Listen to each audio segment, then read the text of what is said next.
Damn, fancy, huh? Started from the bottom, now I'm here. You did that? So, yo, welcome everybody. Four collectors, and so we like to talk to collectors. And today I'm talking to G's Mikey. So, what's up, G's? What's up? What's up? Not much over here. Ready for the playoffs now, man. Oh yeah. Well, not everybody can say that, so let's keep it humble. Hey, so okay, so obviously, you're a set collector, right? Yes, I am. I built pretty much a lot of the vintage sets. I cap it at 79. I try to go as old as I can, but we all know how that's going to work out. But primarily, 50s, 60s, and 70s for the most part. All right, so this is not, I don't come prepared. I don't have stuff written down. This isn't so much like an interview. It's more a conversation. You know what I mean?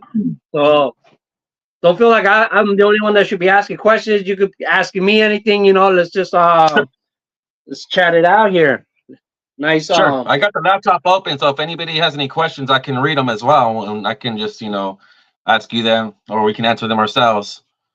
So let's do it. Sweet. All right, so you're a set collector, man. Do you remember the first time you saw me on YouTube? Yes, I do. In fact, you're probably one of the very first channels that I saw, if not the first channel that I saw. You did a video in this little hallway. It looked like there was like a laundry mat. And I'm not sure if you can remember that. Yeah. It was just bizarre. It was very weird because I just typed in on YouTube, baseball collections. All right. I was just curious because that's when I was getting more into YouTube as far as just looking videos up and just for searching for things. And then one of your videos popped up. Turns out that you lived in Baldwin Park, which is the next city over. And I was like, oh wow, there's people out there that collect. And then I came across a video, like exactly like I said, you and your laundry mat, looked at some baseball cards, and I was like, wow, what a shitty place to keep your baseball cards. So then I just started binge watching your videos, and then I noticed other videos started popping up. Baseball My Collector, one of his videos came up. I saw that video where that glass display that he has. It was very, very new. I saw that video of his. Tops 85 401. I saw his video, Nate. And then I noticed that you three people kind of knew each other. So then I figured, oh, there's probably a community out there, and that's kind of how I got into making videos. Just from watching you and those two other guys. And yeah, it's a long time ago, man. Long time ago. Yeah, man. I remember how when I first started, it was like it wasn't crazy amount of people in the community yet. So it was like it was practically possible back then to watch everybody's videos. You know what I mean? Like I go through the day and it's like, oh man, waiting for a new one to pop up, because the community was kind of small. But yeah, man. So back then, I remember I would have time to look at other types of videos, other types of like baseball addiction videos, baseball rap videos. There was all kinds of baseball card video, rap videos. I don't know if you ever seen that one, but he's like a Dodger fan. But of everything, I remember being intrigued by there was this one guy. This is like just one of the first things that I used to cap me. I remember I was like, what? I go, but it was a guy who would burn old sets. He had a garage like full of old 80 sets, and he would burn them in a barrel. You know what I mean? Like, wow. And at first I was mad, but then like I remember he burned the 88 score. You know how the 88 score has all those colors? The smoke, the fire would be all, and then I started getting intrigued, like, oh, he'll be like, oh, look at this 92 tops, he'll burn that. Like, you start getting intrigued with all the different colors, but it was, and I don't know, I never heard of that guy again, but I remember I used to see him for like a year, and it was pretty cool, man. But there was so much type of different content back then, you know.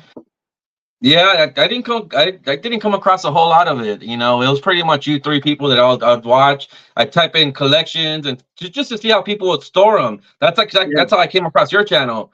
Just wanting to see how people were, you know, displaying their cards if they were doing that in the video, because it was giving me a lot of ideas at the time. Because that's when I decided to start set building and extend my years. I just didn't know how to, you know, display my cards.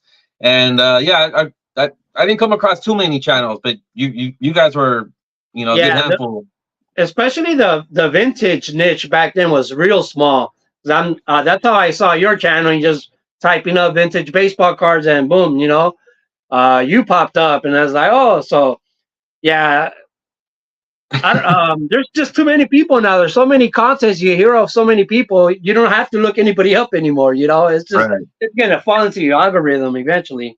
That's a good thing, though. You know, it shows me that the card community it's strong, because for the longest time I didn't know anybody who collected baseball cards. Not even my friends. I have a lot of friends who like baseball, but nobody collected baseball cards. It wasn't until like I came on YouTube, and then, you know, I've been on here for like 6 years or something like that now, and you know, there's people who I talk to all the time, like you. You know, I see you every now and then, and it's just really fun knowing that there's people out there that you can hang out with and, you know, enjoy baseball cards, because I haven't had that since I was a little child, you know, when everybody in the block used to collect cards. So I'm kind of glad that all that came back, because I'm sure having fun doing it, man. I'm sure having fun doing it. Yeah, man, it's crazy because sometimes when people ask that question, did you ever stop collecting? And it's like, well, once I got like past high school, and I moved out of state, I just didn't know anybody else that collected cards. I didn't know anybody else. So I didn't necessarily stop. Wherever I would see them, whether it be at a thrift store or a flea market over there, you know, I'll pick them up. But it was so far and in between. They could be months apart. You know what I mean? So it felt like I wasn't collecting, but I mean, I never stopped. It's just that the baseball card environment just like went away. Like all through high school, I knew people that collected, went to shows and everything. Then there was a stage where like nobody around me collected cards, you know. And then once I, you know, the first time I went to Frankenstein's was when I really like got back into it. But that was a long time ago already too. Like, yeah, I didn't know about Frankenstein. That's just crazy. I had no idea about that place. But yeah, just like high school, you know, I didn't have any friends that collected. Everybody was all grown up. They wanted to be a cholo, whatever. And yeah, you know, I had nobody. I stopped collecting. It wasn't until I found my baseball card collection where it just brought that interest back. And I was like, you know, I'll just buy a card here, a card there. Again, this was back in 2008. This was like 6 years after high school. So I kind of got back into it myself, you know, just one card at a time. And now look at me. It's crazy. Right. It's crazy. Yeah, it's crazy. So yeah, let's get into that. So you're a set collector. What would you what do you like to call yourself, Ben? What do you think most people identify you as? Can you repeat that? I didn't hear you on that one. Like if you had to describe yourself as a collector, like what would you title yourself? What would you call yourself? You know, what kind of collector are you? And also, what do you think other people kind of from the third point of view see you as? Like, what do they imagine you as? What would they label you? I think I consider myself a set builder as a collector, only because to me, that's my primary collection. You know, I collect pretty much everything, you know, old to new, autographs, you know, little relics, cards this big, you know, but my primary focus is set building because that's one thing that I enjoy doing. So I do consider myself a set builder more than anything else. And for my videos, what do other people think that I would say set building, because that's primarily the videos that I make, just showcasing cards, adding cards to my numbers and binders. I'm very diversified with my collection, obviously. I like going out looking for deals and stuff like that. But for the most part, those deals that I'm looking for are cards to add in my set building. So I would say they will classify me as a set builder as well, because at the end of the day, that's what it comes down to, because these cards are pretty much going into my binders. So what do you think? Yeah, I mean, like, what would you classify me as? as a vintage set builder. I would say vintage set builder. You know what I Oh mean? yeah, I forgot that part because yeah, you're right because I don't set build modern stuff. You're right. I forgot the word vintage. To me, it's just collecting. To me, it's just normal because this is what I've been doing for 10 plus years now. So Yeah, that's 15, I think, coming across. like that's something that Double D asks every once in a while. Like, what's a term that you started using because of YouTube? And I think vintage. Like, I don't know. I don't remember ever using that before. The word vintage for I would just be old cards. But I don't know, man. Me personally is like I don't think I ever really got into the word vintage till YouTube. Like calling up, especially because I think what it was is like even 10, 20 years ago people would try to refer to the 80s as vintage cars. Like, that's not vintage. And they'll be like, oh, it's 25 years old. Once it's 25, that's vintage officially, 20 years old. Like, and I was like, I don't know, man. One of the words I got into from YouTube is raw. That didn't Yeah. exist before. Raw cards. Yeah, It's there's just a weird lot of saying that things. now. Yeah, to Like, me, it was just like baseball cards. like PC, like, I never heard, like, you had to shorten it to PC, but I've always heard the term personal collection. But that was back then. Back then with me, it seems like I only heard it from dealers. You know what I mean? Like you ask a dealer, "Hey, do you have this car?" He's like, "Oh yeah, but that's my personal collection." Like they had separate that inventory and they had a personal collection. But so that's Right. but I never heard the term PC, and now it's like its definition has broadened. You know what I mean? Where like there's a lot of people who consider something PC, but like, oh yeah, I'll sell it. Well, it's not PC then. You know what I mean? I'm like, they take the word PC lightly, I guess is what I'm saying. It ain't PC if we're gonna sell it, man. Right? That's So totally the opposite. now, what are you set building right now? Right now, like what I've been working on the last 2 days, like working on, is actually the 2023 Big League. I just put them in order, separated my doubles, and I got my spreadsheet right here.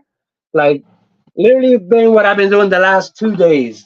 You know, but when it comes to my board here, I need something like I don't know 10 cards for 77 and like 20 cards for 74.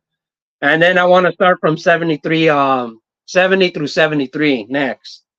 Just Unless slowly going down the line. yeah, basically, unless I get a good starter set, you know what I mean? Like if I just come across a good starter set, say 1960, I'll think I'll work on that. You know what I mean? But as of now, unless that luck, because stuff like that just sometimes comes unexpected. That's Yeah. how I started with my 58 set, and my 69 was just kind of dumb luck where I stumbled into that. That's the And best part stuck of the with it. hobby, man. When it's spontaneous, you know that, Yeah, that's where you fraternity. don't expect a collection or a horde of cards, and all of a sudden you end up with a lot of cards. You're like, oh wow, I can definitely set build this because I'm like over 50%. That's the best part. Now, let me ask you a question because you do a lot of modern stuff.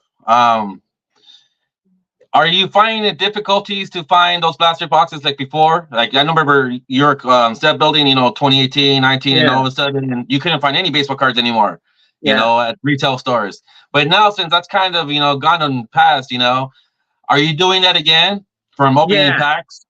yeah. I never stopped, but it was pretty damn near impossible to complete the 21 and 22 set for all those reasons where you couldn't find it. You know what I mean? And then when you did find it, people were selling it for 2 or 3 times the amount. And I wasn't doing that. Yeah. Uh, but the thing was, before I could complete it, no problem. There is like every single time I went to Walmart and Target, there was how many do I want? I'll take 3. It was always plentiful back then.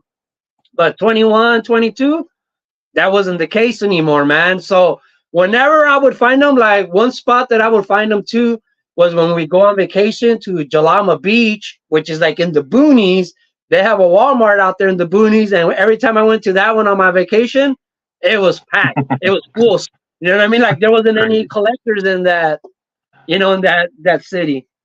Crazy. Location is everything, man. Because over here where we live, no matter what store you're going to, man, you're not gonna find nothing. Even today, or at least I feel like that. Yeah. Every time I go to Walmart or Target, you know, I just kind of take a stroll in the aisles just to see if there's anything. I've never found anything, man. I just stopped doing that. So that's just crazy. The baseball is hard to find. Like you'll find baseball here and there, but most of the times most of the time there is no baseball. It's like the first to go, but there's always still football. There's always still basketball. There's always still the soccer, you know. But the baseball ones, they're gone. The stuff that nobody wants. No, I'm just kidding. I don't want to offend anybody. I know everybody collects all sports. But yeah, so let me ask you another question. Yeah. So that 23 that you're building right now, are you finding the product on Target, Walmart right now? Is that what you're doing? Yeah. You're doing it by pack? Yeah, that's what I'm doing. Is that product like very affordable? Like, do you see a price change between anything else? You'll find it between like 26 and 30 bucks now. When before it was always 19.99. You know what I mean? But there's other products. But there's other products that like took off more than that. You know what I mean? Like some of the chrome stuff, like all these. There's so many of the new, you know, sapphire stuff like that. It was like that crazy. That stuff is crazy, outrageous now. Yeah. And like the gold label, I used to try to put the gold label together, and to me that was an expensive box because it was, you know, you could find them at the card shops for like 80, but there's a couple dudes at Frankenstein's that was selling for like 60, 70 bucks. You know what I mean? So I would get those there, and that would hurt my pocket every time I try to buy those. But the set was small; it was only like 100, you know, for the set. So I always try to do it. But man, it more than like doubled and tripled. You know, like. This year, I'm like, okay, I'm not even gonna try for that. That's ridiculous. Yeah, I tried doing some of the modern sets, and you know, space is everything. You know, do you have that same problem? Because I can't, you know, work on a whole lot of sets for that reason because I don't have enough space in my room. So I just try to keep it very, very short and you know, basic on my collection for the most part, vintage because that's what I am. And the modern stuff, like, do you have that problem with your collection? Like, are you running out of space? And if you are running out of space, what's your angle? Like, how are you gonna start finishing off some of these sets with no space? Because you're you're a binder guy too. Yeah. So that COVID changed everything. You know what I mean? COVID changed the way I collect, dude, because of the prices and stuff. All right. You know, just like pre-COVID, I was getting the binders for like seven bucks, $10 regular. The pages for like 11 bucks. You know what I mean? So I would round it off to 20, but it was really like 16, 17 bucks, you know, for the pockets and the binder. Now, forget it, dude. The pages alone are like 17, 20 bucks now, you know? The binders are all like 15 bucks, like, you know, when you buy them individually. But what I'm trying to do is I'm collecting from modern and then working down. So the thing with COVID that changed that is before I would try to complete the Topps base set, the Topps Heritage, the Topps Archives, the Topps Chrome. You know, I have all those, like all that stuff here, the Topps Chrome. I would add those. You know what I mean? Now I don't. I can't. I have to focus the same amount of money that 2 years ago I could complete the top set base. I could buy some Chrome, then I could buy some Heritage. Now that same amount of money runs out on just the base, trying to complete the base set. You know what I mean? Right. Especially now, the thing too is the difference between collecting right now with the modern and the things from the past. In the past, you just had base cards. You know what I mean? You just had base cards. So like every card kind of counted, you know what I mean? But now there's so many inserts. There's so many different inserts and all these that I really don't care to complete. But each insert is actually like taking away from me being a step closer and getting a normal base card because I just care about the base. I don't try to complete the inserts. I don't do that anymore because it's just too expensive. You know, I bought individually, but I try to just do it by packs, dude. I'm stupid that way. No, not even, man. Only because it's fun doing it by packs. I know this because I've done them before, and it's just fun. The only problem is it's just very time consuming, very expensive. There's times where I was just like, you know what, it's better off just to buy the set already completed because there's people out there who are Yeah, out there looking and chasing for those autographs and key rookie cards that them themselves they put a set together without even knowing it, and then they don't even want it, so they sell it for dirt cheap, you know. So yeah, sometimes it's probably easier or better just to buy a set already completed if you want to go that route. But yeah. again, That's definitely, it does not compare against opening packs and completing the set that way because that's far more adventurous and exciting and all of above. But yeah. Financially, it doesn't make sense unless right. somehow you pull some one-on-one superfractor that there's only 10 of. Only 10 of that. You heard about how that's going on right now? There's some No what? superfractor. There's some superfractors one-on-ones where there's supposed to be only one of it made ever, and they're popping up multiples. There'll be like 3 or 5 one-on-ones, the Oh exact wow. same card spread out. Why didn't that surprise me? Um, Before I got onto YouTube, I was strictly just a vintage collector. It wasn't until I got back or until I got into YouTube where I was exposed with all this new product, right? So I started collecting, a blaster box here, a blaster box there. Keep in mind, this is 2018, which is the greatest probably rookie class in a while. It's been a while since you had a bunch of cool rookie cards in 1 year from Tops. Yeah. But I didn't realize how many different products out there was. Wow, it's really mind blowing. So after doing that for a couple of years, I'm still buying some modern stuff, but nowhere near trying to set build anything, obviously, and just enjoying the moment. But I took a step back, man. That's just too many things out there. Way too many Yeah. things. See, so okay, so if you had to describe your binder collection, well, how would you describe it? As mostly vintage sets? Like what years to what year do you have? As far as I would like to start from 52 because anything older than 52, it's kind of like I know I'm not going to complete it. It's going to be very difficult because obviously there's some big name cards like the play balls. You got the Joe Yeah. DiMaggio rookie card. You got the Gaudis with the Babe Ruths and the Lou Gehrig's and obviously the tobacco stuff. So more along the lines, those are more like nostalgia stuff.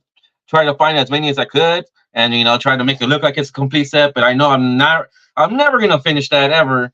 It'll never be completed. But I would like to say that I'm starting from like 52 tops to 1979. Okay. Nothing older than that because I obviously don't have the space. I tried that before a couple years ago where I went up to like 92. And again, I was going to do the same thing you did, opening packs and putting, sets together until I started realizing that I was running out of space.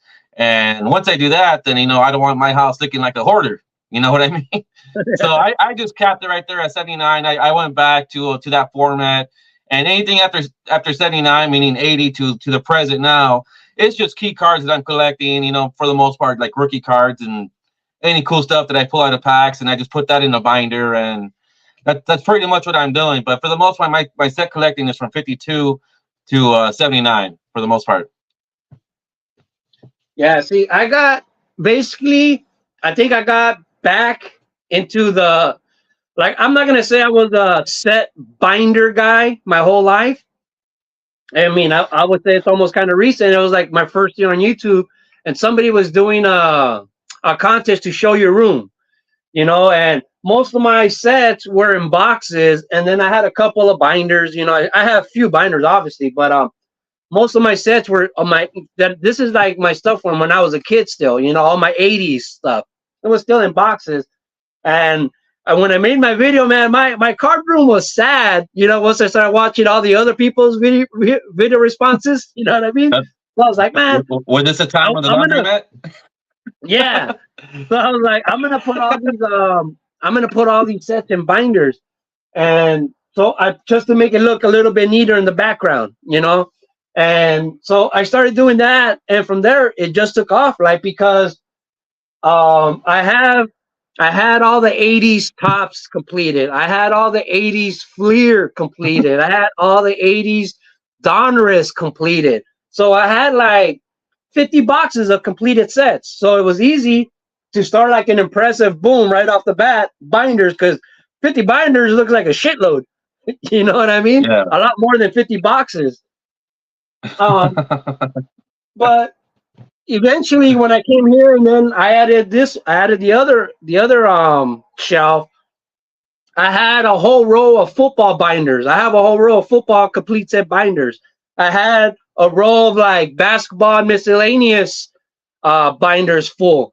I had to take both of those out, the basketball and football and miscellaneous, all those binders out because the baseball binders just outgrew it. You know what I mean? And had to push them Right. out because when you're a collector, your your your inventory, if you want to call that as a businessman, what you have never gets smaller. It just gets bigger. Right. You know what I mean? So basically, I have to push stuff out of my room, and every year buy a big ass tote. You know what I mean? And I fill it up with stuff I got to make room for next year's stuff. I know. I seen your house, man. I seen those toes. It's just more and more and more, and I know, man. I think you classify as a hoarder word, right? Yeah, I do, man. I have a problem throwing stuff away. I know you don't throw anything away. Well, it's funny that you say that. I come across a similar story to that, right? How I got into binders was practically doubles. Okay, so what I was doing was when I got back into collecting, I was buying, single cards, Sandy Koufax. I was collecting just Dodgers, man. Sandy Koufax, Duke Snyder, Pee Wee. And then I started collecting Yankees, Dodger Yankees, because these are cards that I wish I had as a kid. So then, I started buying the Manos, the Yogis, the Whitey Fords, until I created a theme binder, a Yankee binder, and a Dodger binder. And I filled it up, man. It was like a 2-inch binder. Filled it up with a bunch of like 50s and 60s Yankees, 50s and 60s Dodgers. And then I noticed when I started buying cards was the same cards that I was buying in singles. For the same price, I can get other cards with it, meaning I was looking for small collections and lots, right? So then what I would do is I would have, I would buy these Duke Snyders and Koufaxes and, Maris and all these guys. And I would buy them in lots and collections. So I would have a whole bunch of vintage stuff. And what I started doing was separating all that stuff, the El Benchos, that's what I like to call it, separating those cards and putting them in a separate binder. But what I was doing is I was putting them by year. Okay, all the 60s on one binder, the 61s, the 62s. Like I was like separate them by years, and then I started noticing that I was almost like complete in a lot of those sets because I had so many of them, And then I went out of Target this one time, and I bought a whole bunch of like 1-inch binders. So I threw all the 60s in the 60s, all the 61s in the 60s, and I kind of just put them in the shelf. And then it was then that made me realize maybe I should start set building these because I'm almost done. I'm almost completed. They're almost complete. And I just kind of came across, baseball binders, and I didn't want the binders that I grew up with. I wanted something different. So it took a very long time to look for binders, right? And I wanted them all themed, nothing like no offense, like what you have. Yeah. I wanted them all themed. And I came across these white ones, the white ones that I use today. And it's just that's how it started, Well, man. I remember going to your house and you had like a box that just came in full of them, a whole case of nothing but binders, all white. They were cheap. They were cheap before, man. A box of 12 binders were like $80 compared to what, $15 you said? Well, so it was cheap, man. It was cheap back then. Dude, my my stuff was a lot worse. You know what I mean? Because I would buy starter sets. I would buy a lot of starter sets and then complete them. And whatever binder they came in, or whatever binder I find at a yard sale, just at a thrift store, I would buy. Like I didn't care. Like at first, I didn't care about the look of it, like the inconsistencies. But now, if you notice, I'm trying to do 10 binders at a time. So I have all my 70s in black, all the 80s in blue, all the 90s in brown, so on, the 2000s in blue, the the newer ones in white. You know what I mean? So it is a little bit more, that's what I'm going for. But like I said, I started on that track like quite a while ago. I started doing that. But yeah, but the last year or so, the prices have like they went crazy on the binders and the pages.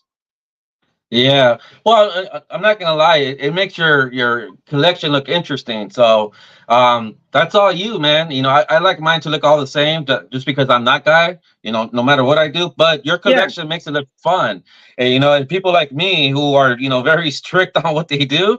Like I can sit here and look at your collection all day, man, because it's fun. It's very colorful. Mine aren't so much like that, but you know, it's very fun. We do have a couple of questions on the chat room. I kind of want to go through if you don't mind. yeah. Um, okay, so let me read a couple of them. Mookie, he's asking, do either of you guys ever get to Burbank Sports Cards? They need to come visit your rooms, see how it's done. Oh, okay. I guess that wasn't really a question. It's more of a statement. But yeah, we Uh, have been. We've been there together. yeah, yeah. That's I only been there twice, man. I went the first time with you guys, and I went there like a month later. That was the only time I've ever been. I've been wanting to go Yeah, back, but I've been really busy with work. All right, Legends of Dugout. He's what is the toughest roadblock you both had to face collecting? The toughest roadblock, huh? for me it was COVID. I would the toughest roadblock. Oh, for you, COVID.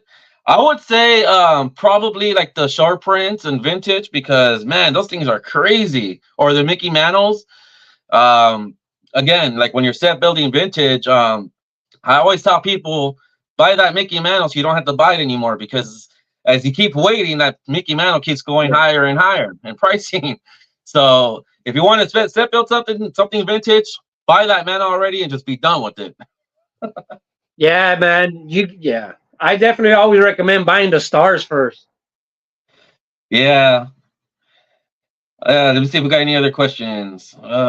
Well, see, like I'll tell you the story of how I started putting the baseball cards themselves on the spine because most people back in the day, and that's the way I was doing it. I would actually put the pack wrapper in there. You know what I mean? So quick example, just like if the binder was full of these black hole cards, I would put the actual wax pack right there on the spine. That's what I that's used a to really do. good idea. You know, I was I used to considering do doing that. that. Well, I used to do that, but once I ran into my 58 set and my 69 set, I couldn't find a wrapper. You know what I mean? So Yeah. I just said, "Oh, I'll just put the actual card there instead." And from there, it took off. You know what I mean? At first, I thought people were gonna kill me. Like, what are you doing? But hey, it seems like people like it. You know what I mean? It's like I have a 58 Mano on the spine. Nobody's like telling me, "Oh, you're ruining the card." That was always what I was afraid of. Well, I'll tell you this. I got that idea from you too, man. Putting cards on the binders on the binder necks. I did not consider that at all, man. And seeing you do it, I was like, wow, that looks really cool. But what I wanted to do is because I don't want to damage the card, so I just went out and bought one already lower grade. So if it gets any worse, it's okay because it's already lower Yeah, grade. But then I yeah. noticed like I don't move my binders around, so how So come they get yeah, lower grade if I don't move them around? yeah. So I mean, there's a lot of cards. Every card that's on my spine is a double. Yeah, You know what I mean? yeah, Like if I want it in my spine, I'll buy it in a low grade. If I see it, like any of these cards could be replaceable. Like if I just find like a card like in really bad shape of a bigger star, you know what I mean? I might replace them, just move them around every once in a while. But every card on my spine is a double. So that 58 Mano, that's a double. There's one in yeah, better condition on the inside. The Eddie Murray rookie, that's a double. There's a better condition one. I keep the yeah, better ones on the inside, and I'll buy I don't know what you want to call it, a beat up one. You know what I mean? yeah. On the outside. That's why I always tell people, I buy lower grade for a reason. I buy them so we can play arts and crafts with them. You know, there's a lot of people who just don't understand. You can get some cheap vintage baseball cards, low grade Oh for yeah, very way cheap. cheaper, And very cheap. keep picking them up, man. Keep picking them up. You can do something with it. Trust me. If you like the binder necks, you could throw them in the binder necks. You know, that's one way to do it. But I always suggest people picking up lower grade stuff, and you can find them really cheap. Really nice cards, really cheap. All right, give me 2 seconds, real quick. Sure. Let's see if we have any other questions. Know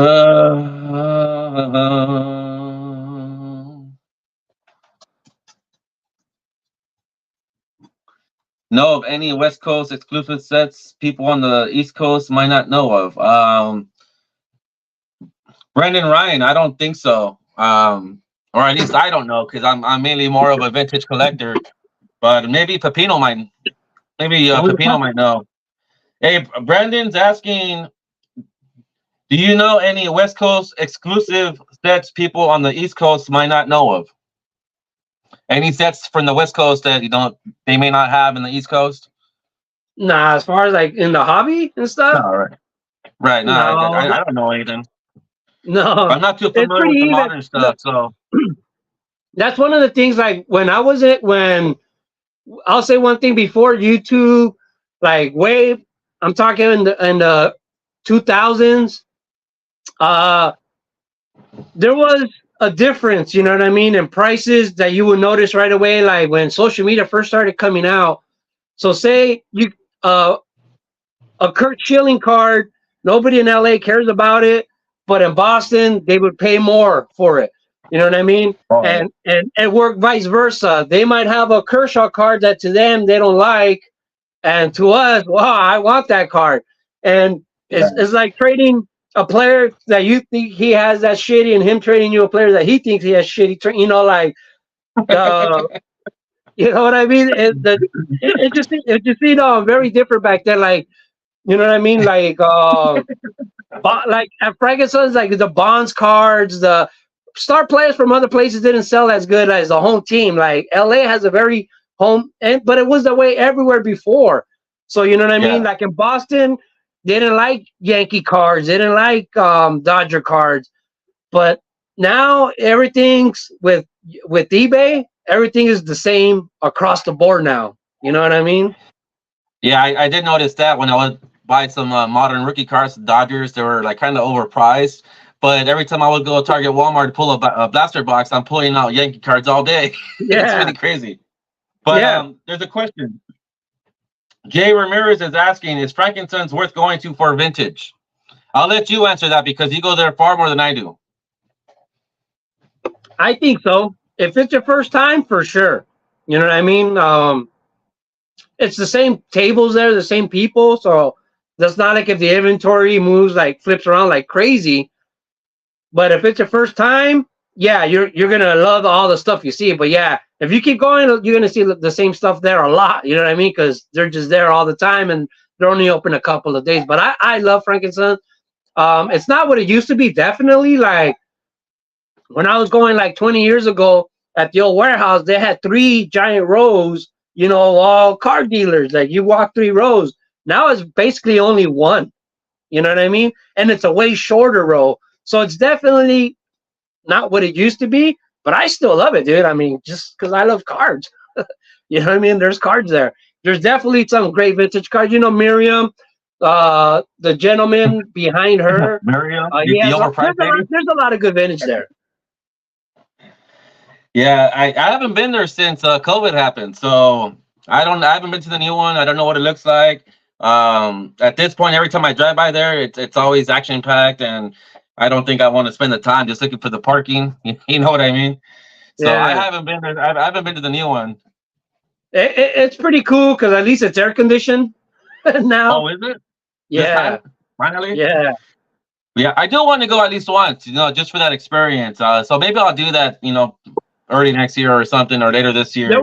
There was this guy at Frankenstein's who the week before COVID hit, like before the shutdown started, I went there and I was talking to him, and he just bought a collection for something like $24,000. All right. Oh, wow. yeah, he had just bought a collection for $24,000, and he was like telling me like he just needed a van, and he was like telling me about how like his wife was like, "Are you stupid?" and this and that, and, like he was going through some drama. Like he's like, "Man, I better make my money back." And then the next week, I remember I bought a lot of cards for him. I bought a lot of modern stuff. He had like Patrick Mahomes autographs and patches. Like at the time, the Ball brothers. Like he had all the. It was a bunch of great cards. You know what I mean? But 24,000 is a lot of money. Where he was like telling me, he's like, I gotta make this much back fast, like this month. You know what I mean? And then so I bought a bunch. I had like 120 to spend, and I got some really good cards for 120 bucks. And I couldn't wait like for the next week. I was gonna borrow money, whatever, because like he had some great deals because he wanted to get rid of those cards. Dude, it was a fantastic collection. And then literally like the next Saturday, like the shutdown started. You know what I mean? And they were gone for like a year. Like Frankenstein's was shut down for like a year. But I remember telling some other investor types that I know on YouTube. And I was telling them, yeah, this guy just bought like a collection for $24,000, and then all the like kind of Wall Street boys, investor types, like, oh, he's fought. Oh, sorry, I don't think I could cuss. He's effed. You know what I mean? Like dude, the economy's gonna go down. All the cards are gonna be worth nothing, and that's what these people were predicting at first, like economic, shutdown. Like, dude, we're done. Like everybody's gonna be broke. And so they were telling me like, oh, he's screwed, man, he's screwed. And then for like a week or two, everything was coming down. You know what I mean? Everything in the hobby was coming down because people were just trying to get rid of it, but people were scared to buy it because thinking, I don't know if I'm gonna have a job, And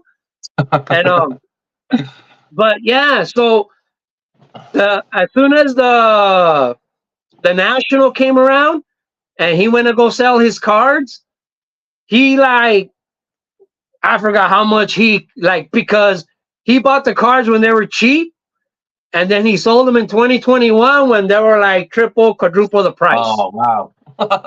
He said he made so much crazy money off of that. You still see this guy? Yeah, he's still there, and he also always sells at the National. Oh, right on. So he did not get divorced, right? No. Because $24,000 is a lot of money, man. And to be in depths in water just for that's kind of crazy. But yeah, who would have saw that coming, right? The card boom like exploding during the shutdowns. Yeah. Wow, that was crazy. Because I was still buying cards on a regular basis. I give myself a budget, and for the longest time, even during the shutdowns, vintage was very much still affordable. In fact, I made a video on that. Like, prices aren't going up for vintage. That they're kind of, you can still find some good deals. And it was funny. Like after I made that video, like a month later, 2 months later, I started seeing cards, sell for twice as much. Yeah. And then it exploded. It exploded to what it is today. Slowly coming down, but for the most part, not really, man. A lot of key cards are not going down, but a lot of the El Bencho stuff, that's going back down to earth, selling for, what it was, back then. But that was some really interesting times. It really was. It was crazy. Hey, so do you have doubles of cards right now? See, with me, like I said, I don't throw away like the cards, my extras.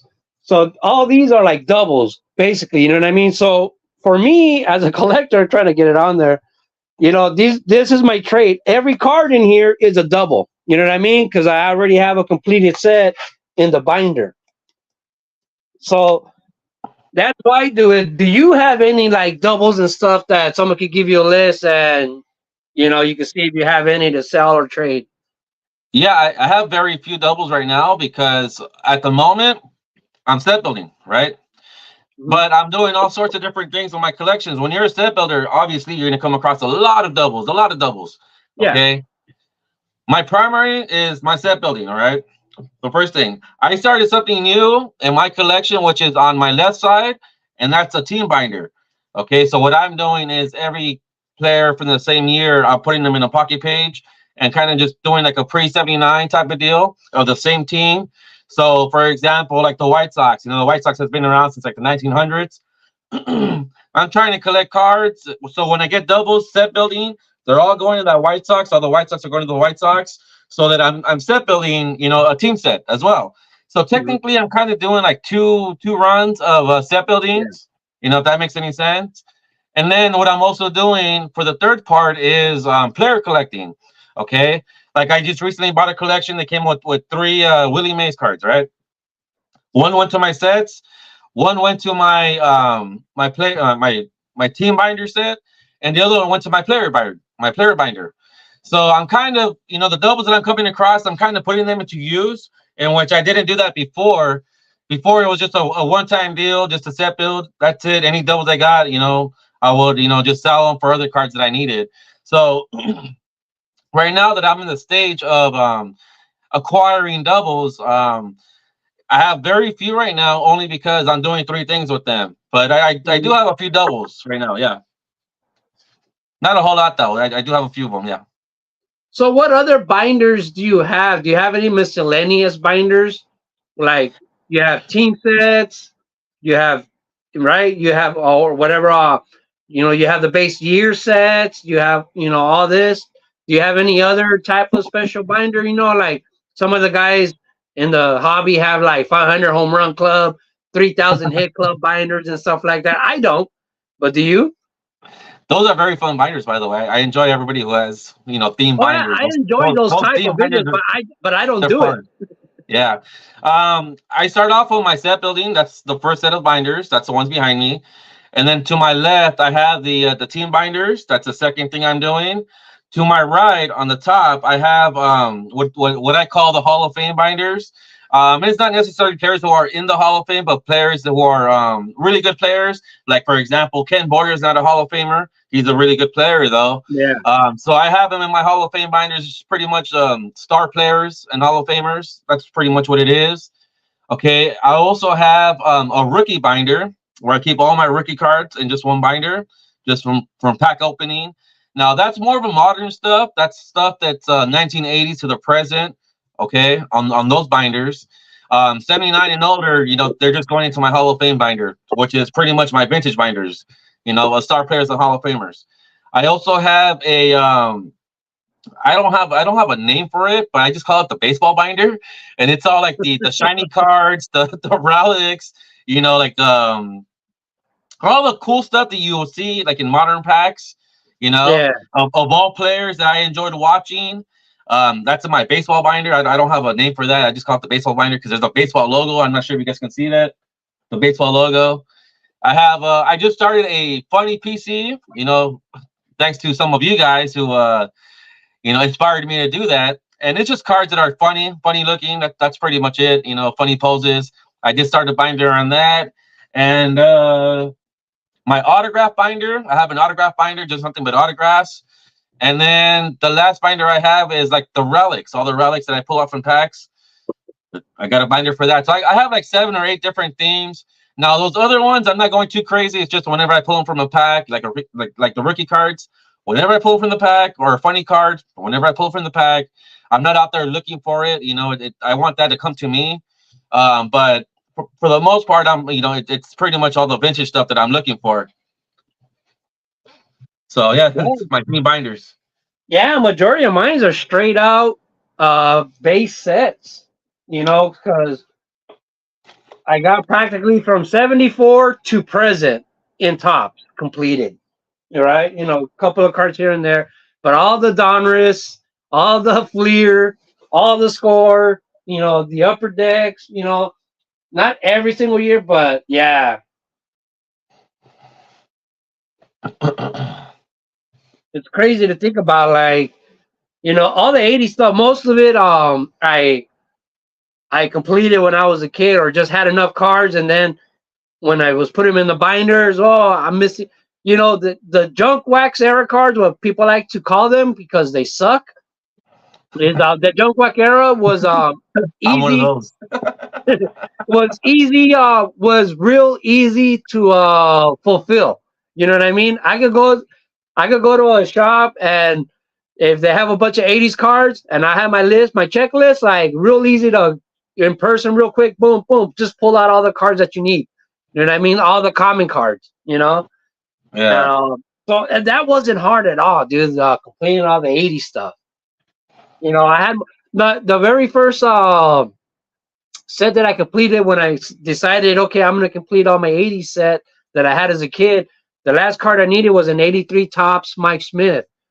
And I bought it for like $1 or $2. You know what I mean? I bought it super dirt cheap in a PSA slab. I don't even remember the grade, but that was the first time I ever bought a slab, and I bought it just for the purpose of cracking it out, you know, to put the card in my binder.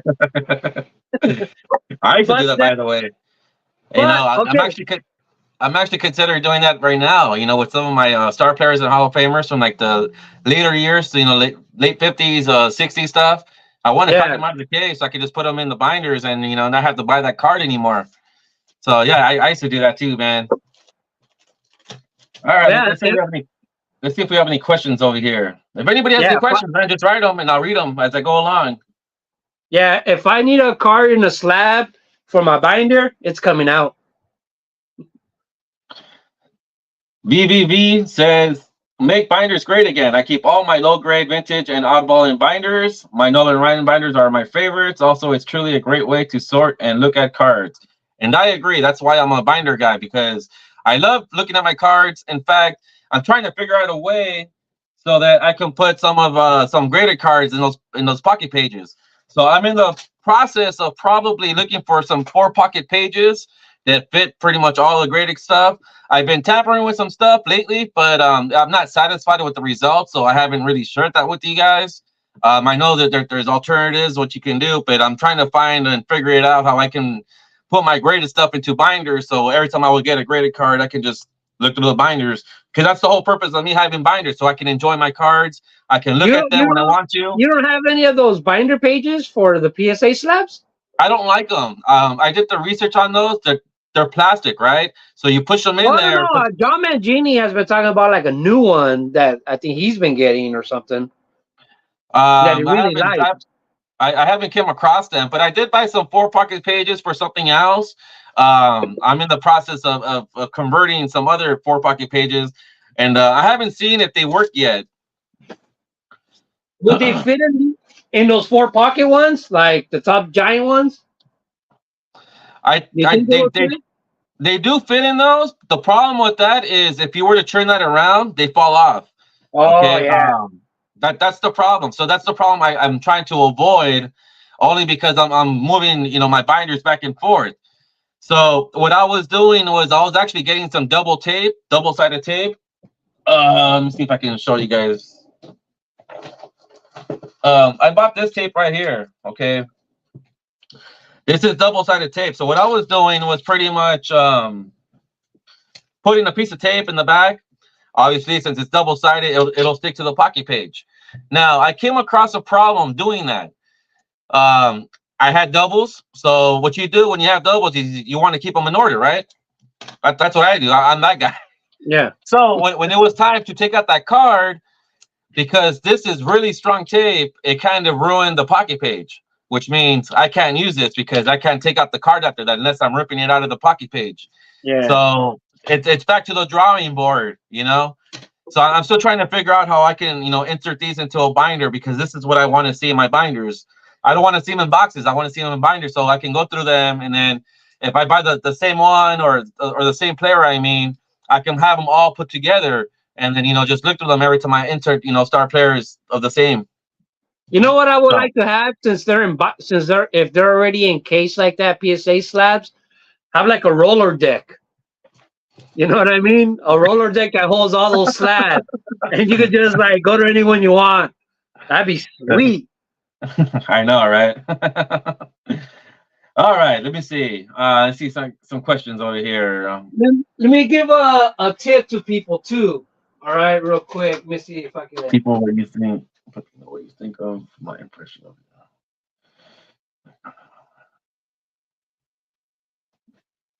I just put an index card in my binders and keep them in slabs. Okay, I can see that. Poor man stack. I can totally see that. Hey guys, let me give a binder tip. All right. So binders usually are made to hold 800 cards, right? Normally, I think that's the average. They hold like 800 cards. So if you have a set, like say my 58, that doesn't have 800 cards, you know, it's a lot smaller. If you don't want to damage your cards, you have to make up for that space with magazines or just anything that takes up the space. So by doing that, by putting that spacer, you know what I mean, it makes sure that it's tight all the time. And like, you see what I mean? Like without the spacer, like it'll cause these to shift and move. You know what I mean? And they'll mess up the edge. Like it'll cause the bottom ones to move. So yeah, that's my tip. Is if your binders are for 800 and you don't have 800 cards, you got to make up for it with something, because like the older the 80 sets, they had 700 and what 792 cards. So that's 800. You know what I mean? So you don't need magazines for that. It's kind of my tip. Follow it. You have any tips? You have any binder tips? What I do is something far different than what you do. How you put a magazine? What I do is I put extra sheets in the front and in the back, and I just load it up with like some blank cards. Like some Egyptian 5,000 count thread sheets. Yeah. So set building. What I do is I find some blank cards, you know, like index cards. I'll cut them to size of the baseball card, and then I'll make a full sheet. Now this is a real thick one, okay? I'll make a full sheet of it, and I'll put it towards the end of the binder pages and in the front of it. But that's what I do, just to give it an extra thickness, and the cards won't bend as well as either, you know, the bottom cards in the corners. So this is what I do. I get, you know, thick pieces of paper, and I just cut them to the size of cards, and I put them in those 9 pocket pages, and just add extra pages. That's what I do. Otherwise, I'd be buying too many magazines, and that's another expense of buying. And I don't want to have another expense of having to buy something.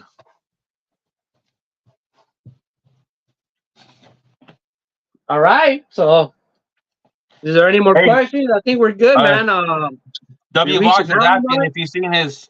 W Vox is asking if you've seen his impression of you. W Vox, yeah, he did a lot of impressions. He did a come up with A too. I haven't seen it yet. My computer's been down. That's why I haven't made any videos all month. And I finally got it back, so I'll be back to regular content uploading on Monday. But in that whole time, I haven't really seen so many videos because I'm only watching it on my PlayStation. And yeah, I can't really comment on any of that stuff. And I can only watch so much because, you know, I'm not in my office with no computer. Yeah, that's the thing with W Vox. When I seen you, now that I'm a member of the Ford Collectors channel, if I happen to, the last time I went on YouTube was on the Ford Collectors channel, I see the comments, the comments on the Ford Collectors channel, but it won't let me comment back unless I'm on the Pepino channel. Poor man Stack saying that his 1972 binder looks like Pac-Man.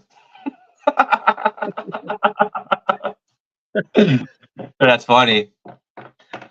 What's one of your favorite sets that you have in your collection? Mine? I mean, I like the 69 and the 58. Basically, those are like really the first two that I really started building. And like I said, how you come across accidentally. All right, the 69 tops. There was this one guy on Instagram that was part of my little group. This is way before YouTube. But he would he started selling, like, he sold the 69 tops Nolan Ryan, the 69 like Johnny Bench, the 69 like little by little every day, and I was buying them once a week. I'd buy one good card, and then like I bought a lot of them, and then he posted up that he's selling a starter set of 69. So basically, he had the 69 tops complete, and he first started selling all the stars for more money. And then once all the stars were gone, he sold all the leftovers. Wow, that's funny. So I ended up buying all the leftovers for dirt cheap. You know what I mean? Because he already made more than his money back easily. You know what I mean? Selling all the stars one by one. I bought it dirt cheap, and that's how I started collecting the 69. You know? I think the 69 was the first set that I completed myself. Again, that's a very simple set. There's nothing crazy in that set.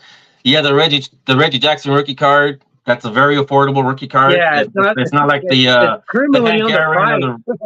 It's a very affordable. Yeah, the Mickey Mantle, which is his last year Mickey Mantle, which is also very affordable. There's really no big name cards. Year Nolan Ryan, you know. Yeah, there's really no big name cards in that set because it's weird. It's really weird. So it has to be one of the first sets that I completed. So I do have a soft spot in that 69 set, but overall I would say my favorite set would be 52. Something about those cards, man. I just love them. Oh, and, yeah. Something about those cards, I just love them.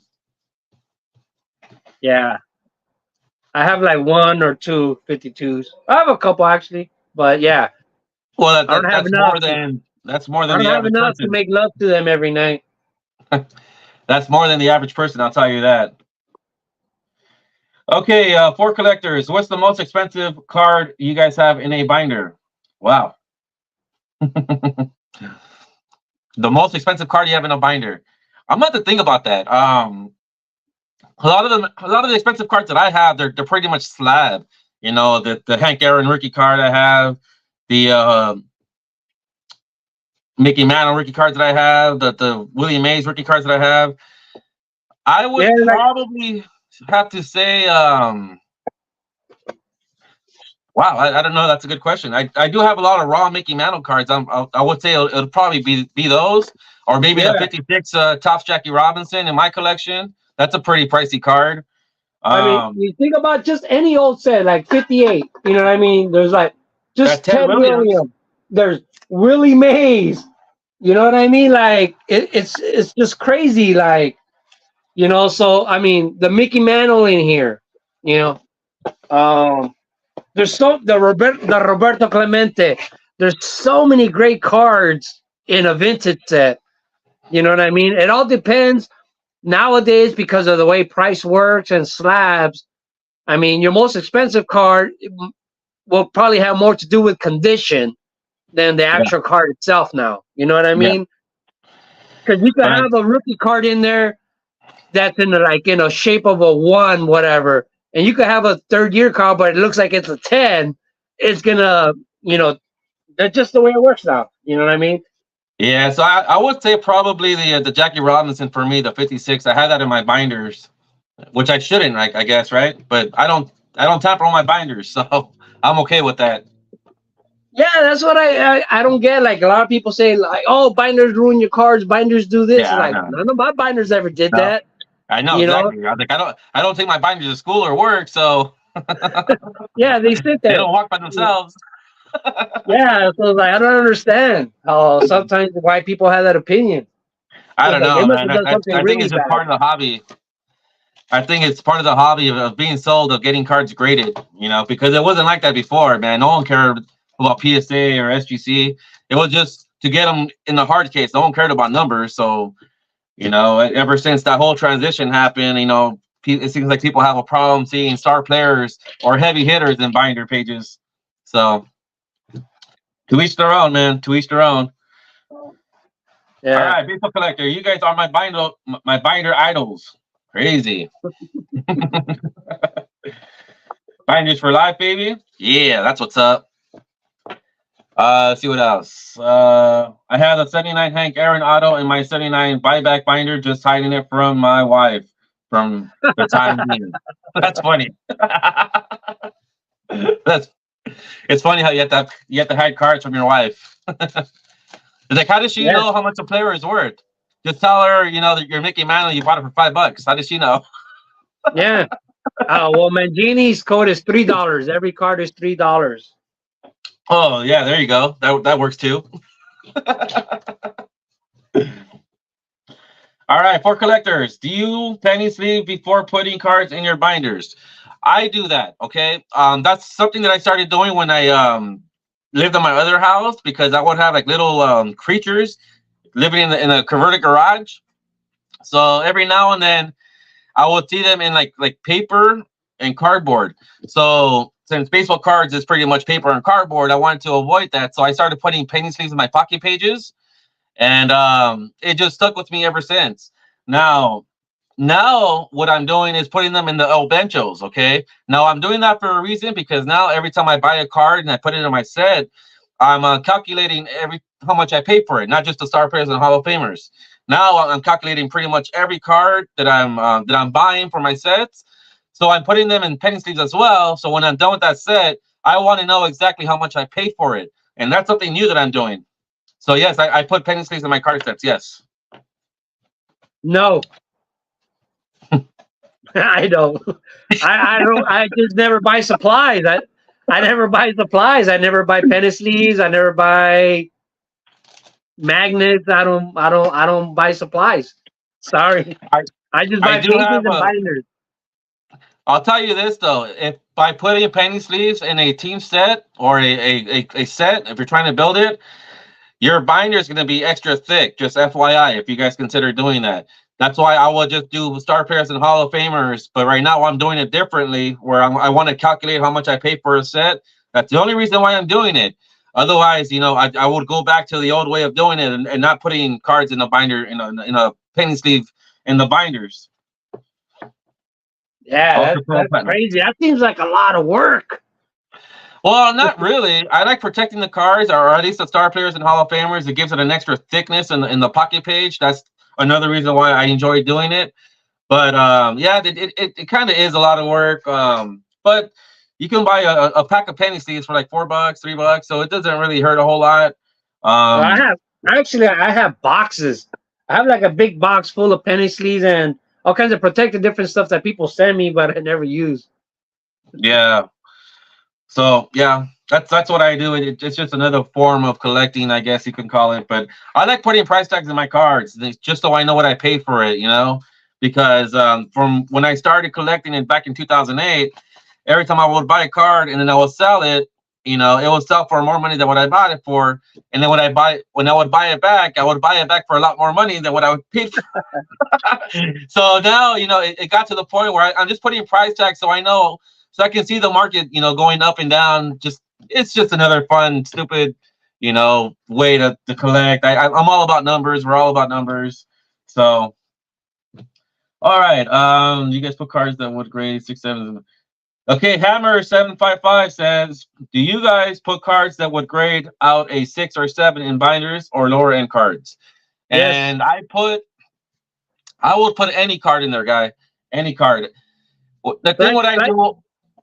The thing what I do with my binders is the thing what I do with my binders is let's use Mickey Mantle for example. I'm gonna buy a low grade Mickey Mantle just to fill up that hole, right? Once I upgrade that Mickey Mantle, it could be Mantle, Maze, Aaron, whoever it is. Once I upgrade that card, then I'll take out the lower grade and I'll put the good one in there. So that's kind of how I do things. What about you? Same exact same thing with me, even all the way up to modern. And I've heard this before, like, because when I would show like some of my modern collections and say I pull a card that's numbered to 5, numbered to 3, I put that in the binder in place of the base card. And a lot of people are like, hey, that should go in a one touch. What are you putting in the binder? Put the cheat. Like, no, I put the best parallel version, whatever you want to call it, of that card that's the same. I always put the best looking, most expensive card in the binder. That's funny. It seems like a lot of people seems to express their opinions on your page.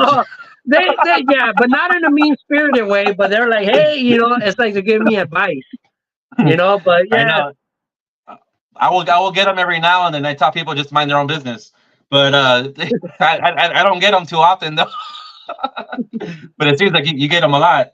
Well, see, like Yeah, sometimes I'll hold some expensive cards, like just with my hands. And you're always gonna get those, like, "Hey, you should have some gloves on," or "You shouldn't be touching that card. That should be, that should be graded." That's funny. So let's see if we have any other questions. If anybody has questions, man, I'm reading them right now. Um, see what else. Man. So my question to you is, where do you see your set building going from now? Right now is gonna just I think I'm gonna start going backwards more again. See, you go through phases where I started getting deep into the 70s, and once I pretty much almost completed because I was born in 74, so that's what my collection is now. I'm trying to complete 74 to present, because 74 is my birth year. So that's where I'm at. And I've been working, I think, a lot more towards the completing the 2021, 22, 23, next year 24. I think I'm gonna reverse that now and concentrate more on the early 70s. But it's gonna be tough because it just gets more expensive. It ain't going backwards. You know what I Yeah, mean? So knock it out trust now. me, it gets very expensive. I bought some Gaudi cards not that long ago, and yeah, just buying a few of those because I could have bought a whole bunch of other stuff to fill in my sets. So it's just one step at a time. That's all I got to say. Telling people when they want to consider set building, just do it one step at a time. Buy that manual and get that out of the way. And So yeah, it might take a while. and the thing too is, like, man, this is a hobby. This is a Sure. hobby. This isn't going to really affect your life. So give yourself like realistic goals. Like when I got my 58 set starter set, I gave myself 5 years because that was just the budget I was living in at the time. And back then it was a lot cheaper. But I gave myself 5 years to complete it. When 5 years hit and I just needed a few more cards, I didn't put myself down like, oh, I didn't reach my goal. Who gives a shit? I'll give myself another 2 years. You know what I Right. mean? But eventually you get it completed. And like, if I would have been a hard ass and like, oh, I didn't do it in 5 years and give up, it would never have gotten done. You know what I mean? Everything will get done, man. It's like, just pace yourself, basically. Yeah, I would definitely say the same thing. Just work at your own pace. It's never ending. Especially for me, I have a whole bunch of vintage sets where vintage is not it's not cheap. So just Yeah. work on your own pace. It's kind of like a thing I've said before, is like, act your wage. You know what I mean? Though if your budget is here, don't expect to have a budget of a collector whose budget is up here. You know what I mean? Right. Don't put on unrealistic goals, man. You get in trouble that way. Definitely. Okay, we got a question for collectors. Have you guys cracked out cards to put in binders? Yeah, many. my I used to do that. My 1958 Mickey Mantle, I cracked it out and I put it on YouTube. So you can look on YouTube for my video when I cracked out a 58 Topps Mickey Mantle. It was around Christmas time. But I cracked it out. Cracked out 83 Smith. That was the first card I ever cracked out. I mentioned that earlier, that I cracked it out to complete my 83 top set. Yeah, I've cracked out many cards. I was doing a live stream where I cracked out the 75 Nolan Ryan to put in my 75 binder. You know what I mean? And then I had the George Brett rookie in it was graded, and I was gonna crack it out during the live stream and put it in the binder. And the commentators talked me out of it, like, no, you don't crack that George Brett rookie out of the slab. So I ended up buying a raw one to put in my binder. Because that bugged me. You know what I mean? Even if the set is complete and that spot on the page is empty, even though you have the slab at the front, it's not the same to me. I have to fill that spot in. I totally agree with you 100%. It's not the same either, man. I hate seeing that blank spot when your set's already complete. Example, my 52, I have the 52 Willie Mays, right? But when I completed the low number set, I'm looking through the pages and there's that spot that's empty because I have the 52 graded. But all the other cards, I do that too. If I find a nice copy that's authentic or a one, I'll crack it out and I'll put that in my binder. I have no problem doing that. So I've done that a lot, with my Jackie Robinsons. I did that with Satchel Paige. I did that with Mickey Mantles. So yeah, I have no problem doing that. That's the thing that if you don't shop around, like, buy a lot of cards at the shows, you'd realize that a lot of times it's cheaper to buy a slab that's already been graded, say it graded a 4 and it's worth $500, but you're looking at a raw one that you think is going to grade a 3, but the seller's telling you, oh, that'll probably grade a 7, and he's trying to sell it to you for like the price of a PSA 7 or 6. You know what I mean? So stuff like that always happens. So a lot of times it's cheaper to buy one that's been graded already a 3 because they devalue it. They devaluate it so much. You know what I mean? They value it so much. Like 2s, 3s, and 1s in vintage. 2, 3s, and 1s could look great and get that 2, 3. That's not going to happen in modern. So if you only collect modern, you think of a vintage one like just blown to shit, blown to bits. Oh my god. Yes, that's funny. But I do agree with that. If you're sampling and you want to, get a Mantle, a nice looking Mantle, I highly suggest, authentic 1 or 2. You can find all sorts of great cards, Mantles, Mays, Aaron's, whoever you're looking for, some of the high end stuff in a low grade format already graded, and it's a fraction of the price. It's very simple to crack them out of the case. Once you do that, nobody will know it's a 1 or authentic. Trust me, nobody cares.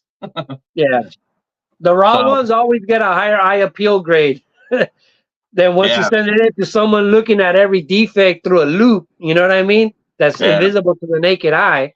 I'm glad I'm not that guy. Yeah, I just enjoy. I enjoy collecting for what it is and for what I like to buy. So, I'm not there trying to get 4 sharp corners every card that I buy. So I'm okay with that. Not every 2 cards look the same, by the way, when it comes to vintage. So that's a fact. Oh yeah, definitely. Like, 10 cards, man. All 10 of them look different. All right. Any other questions? Wish I would have bought all the Brooks Robinsons before this week. It's all right. It'll go back down. Trust me. Just give it a few months. Always. Yeah. You can also buy the Archives newer version and put it in the set. I found the cheapest Archives 1953 YD4 that I have in my G's Mikey BCW box. Now, I do have a question on that. Okay. I used to do something like that. Did you ever put reprint cards on your collecting sets? No. Like the big name cards? Nope. No. I used to do that. Okay. When I was bidding the 52 through 69, I would get the Hank Aaron rookie card. I'll get the reprint of it and I would put it in the slot. But I stopped doing that. I definitely stopped doing that because just knowing that there's a reprint card or a fake card in that set, I don't want to fool anybody just in case, just in case things happen and someone inherits my cards. I don't want to fool anybody. So that's the only reason why I stopped doing that. That's the only reason why I stopped doing that. I actually had a funny experience with that, but I'll save that for another day. All right, another question. For collectors, Mikey, can you pick out an older vintage set binder and show us it up close? I can share with you guys the 56 set. I'm almost done with that. I have 49 cards left. I can just grab that real quick. Yeah, want to do it. That. Ugh. I'm almost done with my 69 set too, by the way. I need 6 cards left for that now. It's really crazy. So I'll just hold this up because I don't know how to turn the camera around, using this format, but I'll just hold this up. This is the 56 format are you using? Nice. Again? No, I was asking what floor mat are you using? But you said format. Yeah, it's a StreamYard. I don't know how to use this, so I'm very new to this. I'm sorry, I'm very new to this. I'm not very tech savvy. So this is where I am with my a lot of people haven't even seen these types of pages. Yeah, I noticed that. Let me stand up a little bit. Get up close. See, that's my Jackie Robinson right there. Oop, Sicko. right there. See, I have that there. Enfermo. So this is what I'm working on right now. I need 49 more cards. It's a really fun, man. It's really fun separating these. These aren't that expensive. It's just the star players and Hall of Famers that get really expensive. Yeah, I don't think a lot of people realize how cheap you can get the common cards in vintage. Yeah. There is a lot of $100 cards in this set, with the Ted Williams, the Hank Aaron, the Sandy Koufax, the But Willie that's why you give Mays. yourself. That's why you gave yourself a couple of years. You know what I mean? Yeah. Yeah, I've been working on this set for a Nice, good, Campanella. yeah, there's Campy right here. Yeah, I've been working on the set for, I think, like almost 2 years now. So I'm almost Sick done Eddie with it. Matthews. I love that Eddie Matthews. Look at him knocking down that fool at second base. That's funny. Just knock that fool out. Natalie Fox right here. So this is probably like my second favorite top set, behind the 52. I just love the action shots, the action shots. Yeah. Crazy. Yeah, there was something about the Mickey Mantle that it was an old picture. Like, who cares? Yeah. You got Hodges right here. You got Duke Snyder right there. Damn. Sick old Dodgers page. Yeah, so that's pretty much what it looks like. Look at that. Doing a little See, quick pace. and that's one of the things about vintage. Like with modern cards, you could buy a hobby box, you could buy a mega box, and bust out a bunch of cards at once. You know what I mean? So you kind of, when you put in a binder together, when you buy a big box like that, you right away you fill up a lot of pages.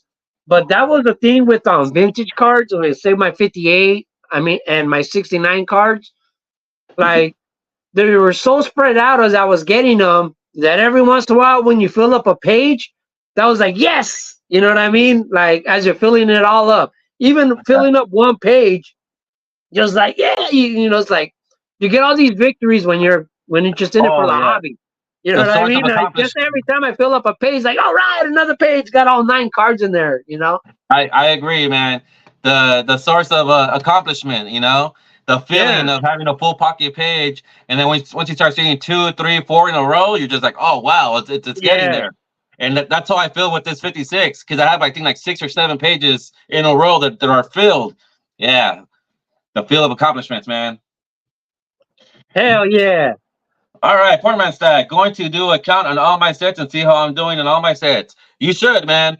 You should always keep up to date on how many cards you need in each set, because once you start figuring out that you're under 100, then it starts to get party mode.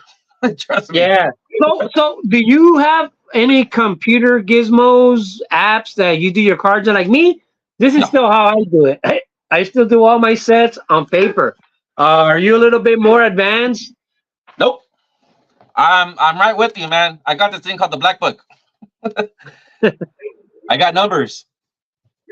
So yeah, the only thing I do is I just print out the numbers, because it's a lot easier to print them out than it is to write them. I used to handwrite them.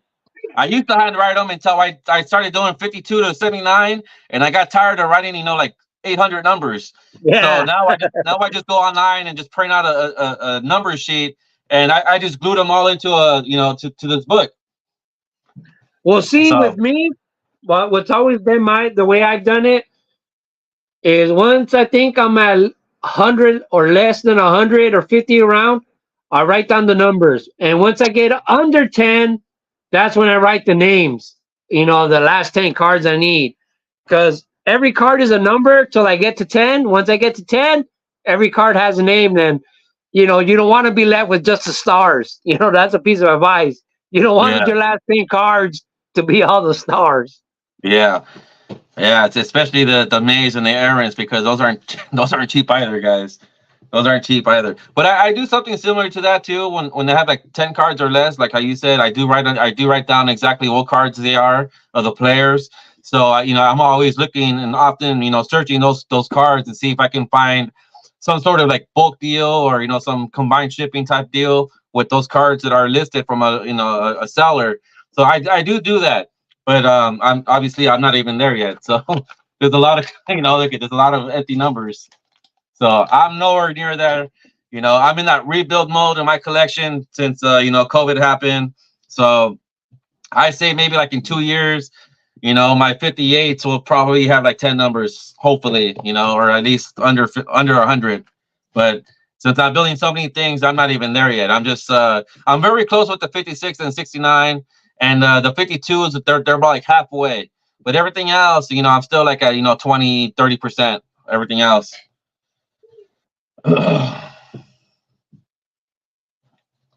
Okay, Savoy Special 96 says, "What's the oldest set both of you have at least tried to attempt to set build?" So, what's the oldest set you tried to build? The 58. That's the oldest 58? one. The 58. I'm kind of set building everything, pretty much anything and everything. From a play ball 39, 40, 41. I got 33, 34 Galley. I guess you can classify those as some of the set buildings I'm trying to, set build, but I've never gotten, well, I lied. The 33 Gotti, I got maybe like 60% once, a long time ago. I found a whole bunch of them for like $2. Yeah. I found a whole bunch of cars for like $2, but then, I ended up signing them, and then now I only have like 10 cards. So that's the oldest one I've ever tried to actually work on. But this was back when the Babe Ruth was cheap and the Lou Gehrig was cheap. Yeah, I don't see myself getting that far now because they're pretty pricey. Yeah, see, that's the thing about these vintage cards now. Say like just the common cards. The common cards, it'd be very easy before to find them in boxes like $1 each, and maybe the high numbers a couple dollars each. But now every card, when you go to a common box, every card is individually priced. You know what I mean? When before they were $1 across, they were $1 across the table. Now it's like people are so much into these comps, like every single card has a different price. Yeah. I know. I kind of wish it'd go back to the 2018, 2019, because anything pre that was, very affordable for anybody wanting to collect. People that want to set build now, they're just like, oh, it's too expensive. It can be, I totally understand it can be, but yeah, back then it was not, man. That's how I have a lot of these big name cards because nobody wanted them. And nobody cared for them. I think there's certainly so much satisfaction that people don't realize. Like, I don't know, I get so much satisfaction out of completing the set the way I want to do it and stuff. Right. It's dumb. But yeah, definitely that completing the set orgasm by hand is way better than completing a set by buying the set. That's a quickie. Collector's Dream. I put together a 34 Gaudi, but sold it except the Gehrig. Crazy, man. Nice. That's crazy. Great. Yeah. Portman Stack. I almost always forget my list every car show I go. And just FYI, I do the same thing. I always forget this. So every time I'm there looking for cards, I don't know what cards I'm looking for. Yeah, you got to take a picture of all your checklists. Just take a picture of your checklist and you can look at it while you're there. Especially because on the phone, like you could zoom in,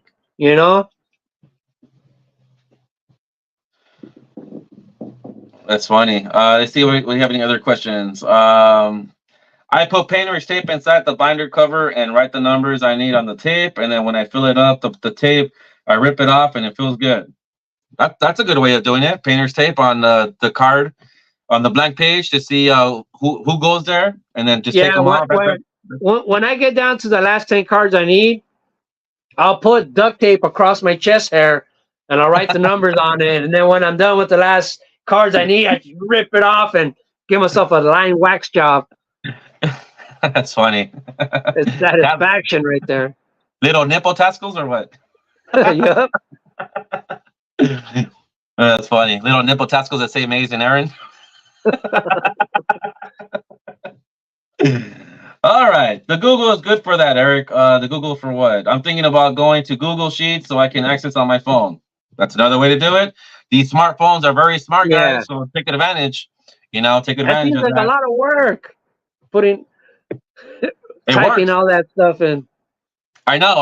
I wouldn't have patience to do that, man. I get tired of doing. I do a lot of paperwork, so I get tired of all that. All right.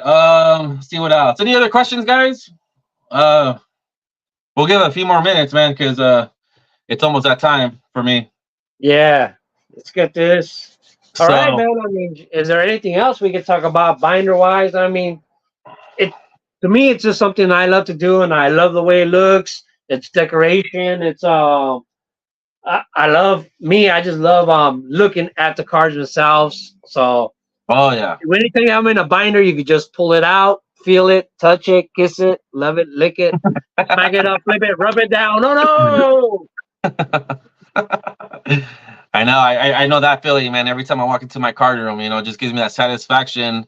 Just looking at my binders and all the character I threw on it. I actually have a binder update, on my channel. I'll give you a little sneak peek. Let me turn this way. But if you look at my Topps labels, I kind of started converting all that. But I don't want to give too much away because, I kind of want to do a little special video on that. But umbrella top. Say it again? Said umbrella tops. Yeah, the umbrella tops. Yeah. All right. For collectors, who's the biggest vintage binder collector on YouTube? Who do you think the biggest vintage binder collection on YouTube is? Ah, man, it's either between Cardboard Teacher and oh man, I can't remember. I'm forgetting that other guy's name. Oh yeah, but there's two old school guys. Shoot, man, their stuff blew ours away easily.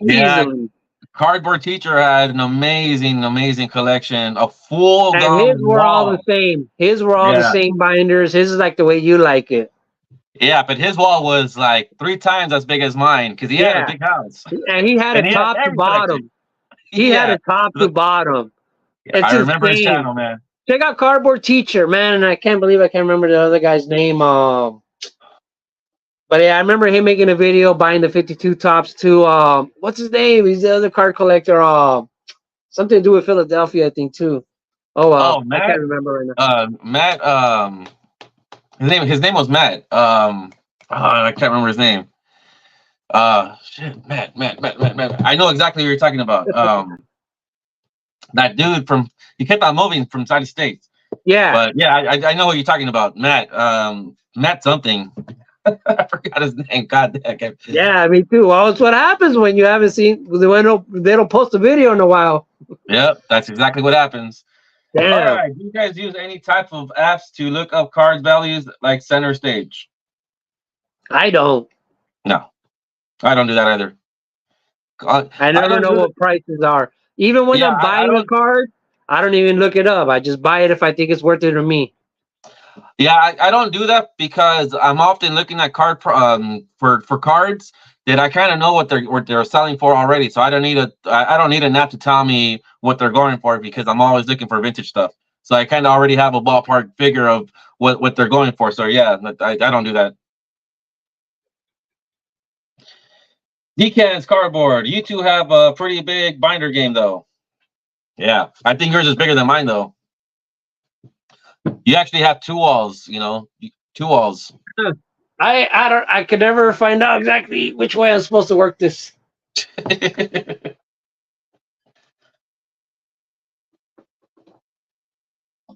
always the opposite way. All right. Well, I guess that's it then. All right. Shit. I Thanks, Mikey. I guess that's it. Thanks for doing this with me. Thanks for joining.